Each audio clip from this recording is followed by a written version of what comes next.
To set up contactless payments on Motorola Signature, first of all, you will need to open settings on your device. Next step is to find the connected devices right here, and then we can go to connection preferences.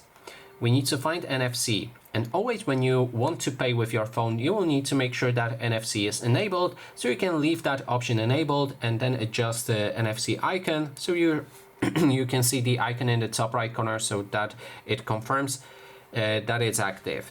Then there's require device unlock for NFC. So if you're trying to pay with your phone, if you enable this option, you will always need to provide it with a screen lock password. Lastly, we have contactless payments, and here make sure that you have a specific app selected that uses your card. For example, Google Wallet, if you have your card added, Revolt, or something like that.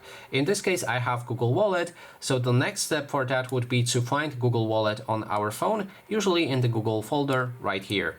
Then when you have your account signed in, you'll be able to click on this plus button and add your payment card. From here, enter details for your payment card, or just scan it. You can enter details manually right here. And then your card is added, you'll be able to pay with your phone. And that is basically everything. Thanks so much for watching.